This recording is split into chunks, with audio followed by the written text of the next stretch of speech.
J'espère bien que vous avez terminé la série TD3. La série TD3. TD4 plutôt, TD4. Il faut la faire.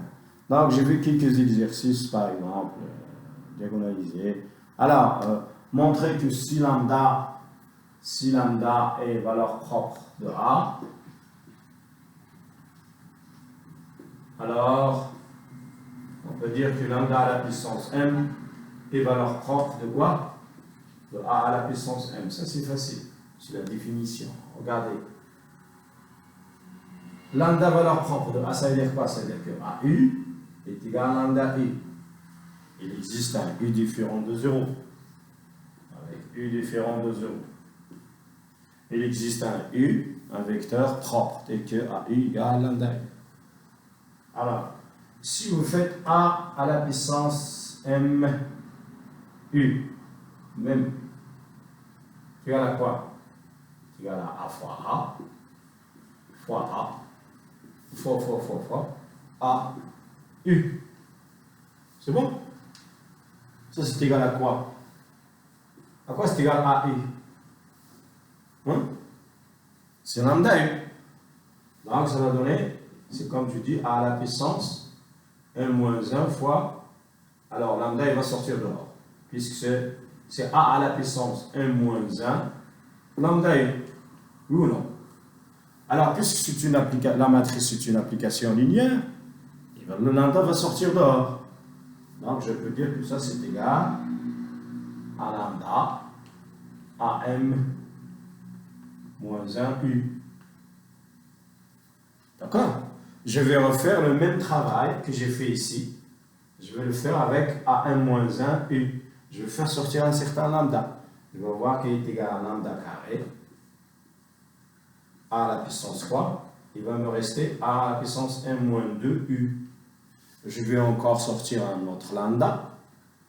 Je vais avoir A à la puissance 3, m A à la puissance. Et à la fin, je vais avoir lambda m, ok, A à la puissance 0, u. Voilà, je fais ça. Lambda m à la puissance 0. A à la puissance 0, c'est quoi? C'est l'identité. L'identité de u, c'est u. Voilà. Donc, vous voyez que ça est égal à ça. C'est bon? C'est très, très facile. Il n'y a rien à démontrer. D'accord? Donc, vous voyez que A à la puissance m u égale lambda à la puissance m u. C'est bon? Il y a un autre exercice que j'ai vu, mais ça, c'est des exercices de cours, en fait. Ça, c'est des exercices de cours. C'est des exercices. C'est pas ce genre d'exercice qu'on va donner à l'examen.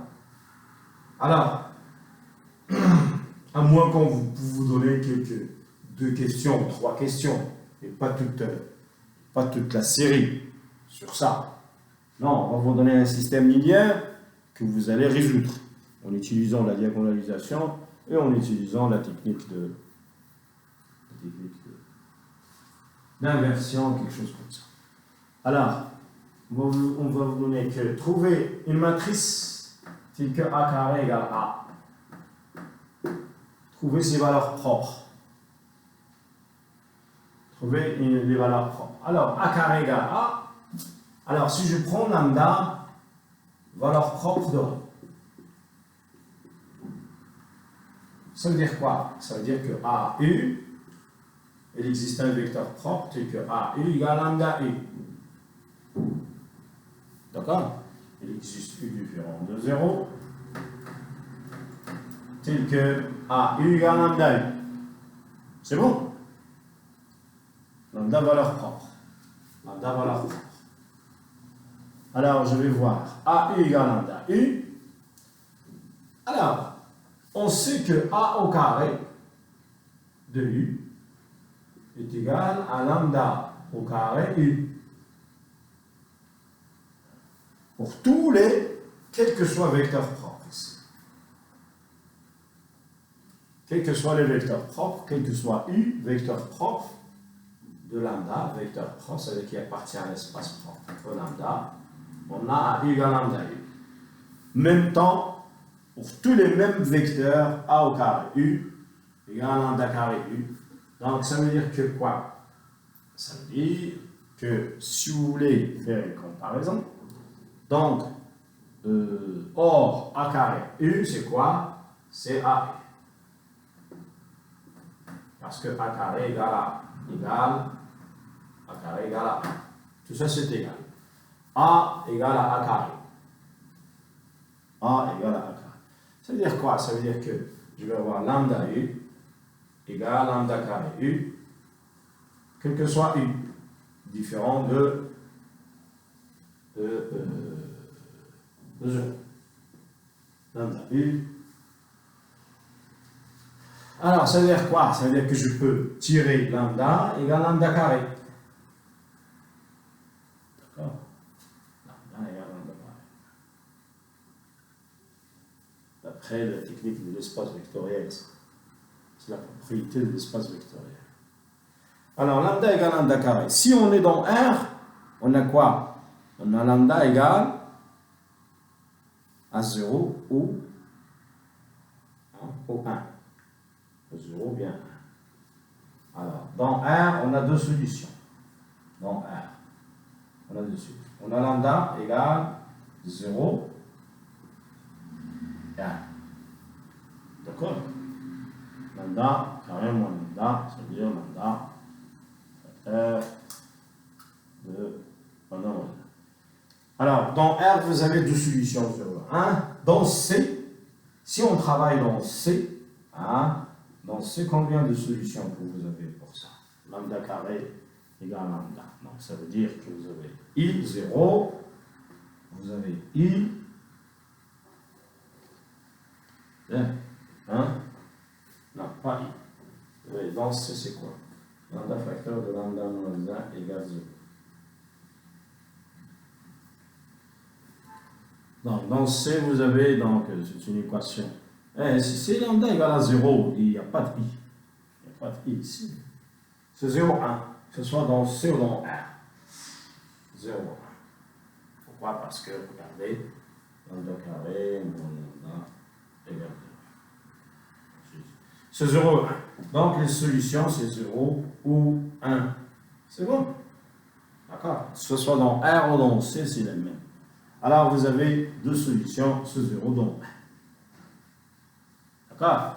Donc, si la valeur propre, c'est A carré égale à A, lambda valeur propre, vous avez les valeurs propres sont 0 et 1, mais les valeurs propres 0, on ne considère pas la 0 quand on voit la valeur propre, il va nous rester lambda égale à 1. Alors maintenant, si vous avez par exemple la matrice A(n) égale l'identité, c'est ça, c'est un autre exercice. C'est la matrice. C'est la matrice A à la puissance n. Ça, c'est des exercices faciles. Ça demande juste un peu le cours. Le cours, c'est ce que je vous dis, le cours. Donc, si vous avez A à la puissance n égale l'identité, c'est quoi les valeurs propres? C'est les valeurs propres. Alors, déterminez les valeurs propres de A.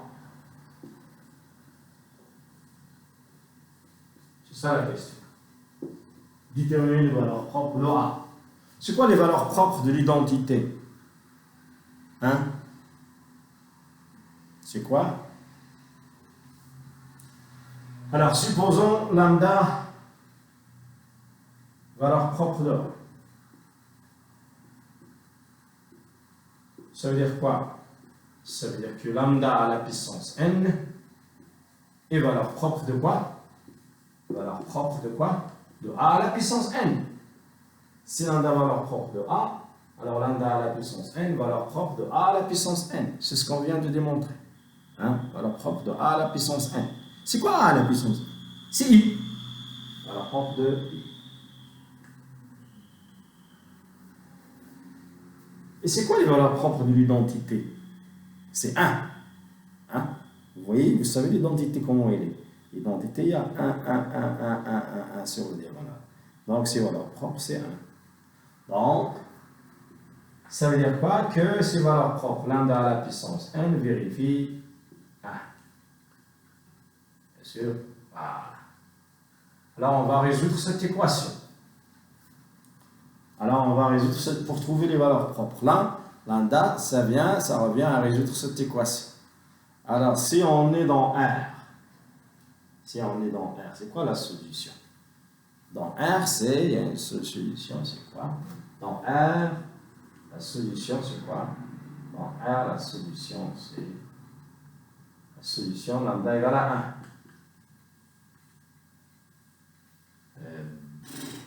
Si n égale à 2 et lambda égale à moins 1. Moins 1 à la puissance, c'est pas juste lambda égale à 1. Dans R, ça dépend de la parité ici. Ça dépend de la parité. D'accord? Ça dépend de la parité. Si n est pair, dans R. Si n est pair, donc. Si n est pair, c'est 1 et moins 1. Si n est pair, c'est 1 et moins 1. Si n est impair, c'est combien? Si n est impair, pour trouver ça, c'est 1. D'accord? Donc, c'est 1. Ça dépend de n. Si n est pair, si n est impair. Dans R. D'accord? Ça, c'est bon. 1 égale à 1. N pair égale à moins 1 et moins 1. Voilà. Impair, non? Impair, si n est impair. Et si n est pair, vous avez deux solutions en moins. Ça, c'est dans R. Dans C, vous vous rappelez lorsqu'on avait résolu l'équation z à la puissance n égale 1. Vous savez résoudre ça dans C. Comment on résout ça dans C? On avait, c'est l'ensemble, ça, l'ensemble des solutions, c'est l'ensemble des racines de l'unité. Nous avions démontré que les solutions, l'ensemble des solutions, est égal à l'ensemble des exponentielles de I, je pense, I, K, puis sur N. Avec K appartient à Z. Vous vous rappelez? Dans C.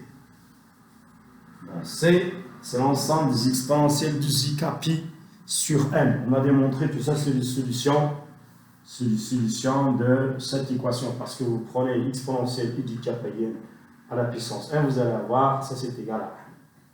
D'accord? C'est l'ensemble des solutions de cette forme. Voilà. Donc, merci encore pour aujourd'hui. Je vais m'arrêter là pour ne pas m'assoiffer, parce que c'est le ramadan. Et demain, je vais vous donner encore les solutions de quelques exercices. On va faire encore plus d'exercices. Je vais vous donner quelques solutions d'exercices. Donc, vous voyez, ça, c'est le genre de questions de cours, mais ce n'est pas vraiment tout ça qui va être dans votre examen. Notre examen, 80%, c'est d'appliquer ce que vous avez reçu dans le cours. C'est de diagonaliser une matrice. C'est de savoir diagonaliser, c'est de savoir résoudre un système linéaire, c'est de savoir trouver le rang, c'est de savoir trouver la matrice de passage, etc. C'est ça qui est intéressant. D'accord, merci beaucoup. Au plaisir.